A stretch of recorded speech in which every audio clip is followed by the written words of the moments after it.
യമനിൽ വധശിക്ഷ കാത്തു കഴിയുന്ന പാലക്കാട് സ്വദേശിനി നിമിഷപ്രിയയുടെ മോചനത്തിനായി ഇടപെട്ടിരിക്കുകയാണ് കാന്തപുരം AP അബൂബക്കർ മുസ്ലിയാർ.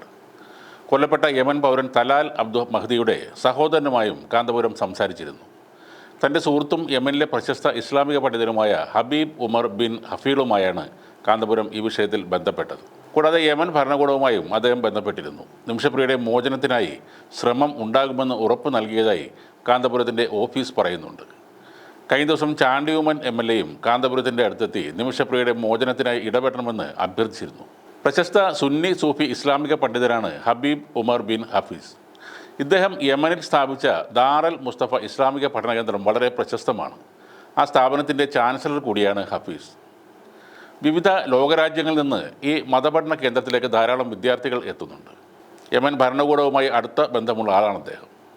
അതേസമയം നിമിഷപ്രിയയുടെ വധശിക്ഷ ഈ മാസം 16 നടപ്പാക്കുമെന്ന പബ്ലിക് പ്രോസിക്യൂഷൻ്റെ ഉത്തരവ് ജയിൽ അധികൃതർക്ക് ലഭിച്ചിട്ടുണ്ട്.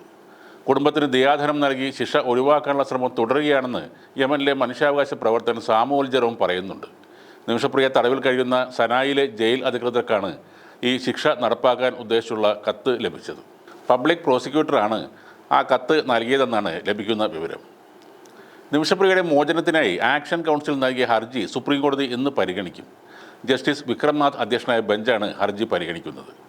വധശിക്ഷ നടപ്പിലാക്കാൻ 2 ദിവസം മാത്രം ബാക്കി നിൽക്കെയാണ് കോടതി ഹർജി പരിഗണിക്കുന്നത്. ഈ വിഷയത്തിൽ വിദേശകാര്യ മന്ത്രാലയം സ്വീകരിച്ച നടപടികളും കേന്ദ്ര സർക്കാർ സുപ്രീം കോടതിയെ ഇന്ന് അറിയിക്കും. കഴിഞ്ഞ ദിവസം സുപ്രീം കോടതി പ്രശ്നത്തിൽ ഇടപെട്ടതോടെ കേന്ദ്രം നയതന്ത്ര നീക്കങ്ങൾ ശക്തമാക്കിയിട്ടുണ്ട്. ബിസിനസ് പങ്കാളിയായിരുന്ന യമൻ പൗരൻ തലാൽ അബ്ദു മഹ്ദി കൊല്ലപ്പെട്ട കേസിൽ 2017 മുതൽ ജയിലിൽ കഴിയുകയാണ് നിമിഷപ്രിയ. കൊലപാതകത്തിൽ നിമിഷപ്രിയയ്ക്ക് പങ്കുണ്ടെന്ന് കണ്ടെത്തിയതിനെ തുടർന്ന് അറസ്റ്റ് ചെയ്യുകയും 2018 വധശിക്ഷയ്ക്ക് വിധിക്കുകയും ചെയ്തു. കീഴ്ക്കോടതി വിധി യമനിലെ സുപ്രീം കോടതിയും ശരിവച്ചിരുന്നു. നിമിഷപ്രിയയുടെ അമ്മ പ്രേമകുമാരി യമനിലെത്തി മകളുടെ മോചനത്തിനു വേണ്ടി ശ്രമം നടത്തിയിരുന്നു.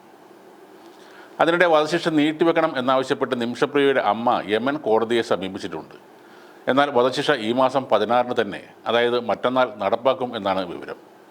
ഇത് മരവിപ്പിക്കാനും നിമിഷപ്രിയയെ മോചിപ്പിക്കാനും കേന്ദ്ര സർക്കാർ ഇടപെടൽ തേടി ആക്ഷൻ കൗൺസിലിനായ അഭിഭാഷകൻ KR സുഭാഷ് ചന്ദ്രനാണ് ഹർജി നൽകിയിരിക്കുന്നത്. നിമിഷപ്രിയയുടെ മോചനത്തിനായി പ്രധാനമന്ത്രി നരേന്ദ്രമോദിക്ക് മുഖ്യമന്ത്രി പിണറായി വിജയനും കത്തയച്ചിട്ടുണ്ട്. വിഷയത്തിൽ ഇന്ത്യൻ എംബസി അടിയന്തര ഇടപെടൽ നടത്തണമെന്ന് കത്തിൽ ആവശ്യപ്പെട്ടു. ഒപ്പം വിദേശകാര്യമന്ത്രി S ജയശങ്കറിനും മുഖ്യമന്ത്രി കത്തയച്ചിരുന്നു. എന്തെങ്കിലും നടപടികൾ ഇന്നോ നാളെയോ ആയിട്ട് ഉണ്ടാകണം. അല്ലാത്ത പക്ഷം യമൻ ഭരണകൂടം ആ വധശിക്ഷ നടപ്പാക്കുക തന്നെ ചെയ്യും.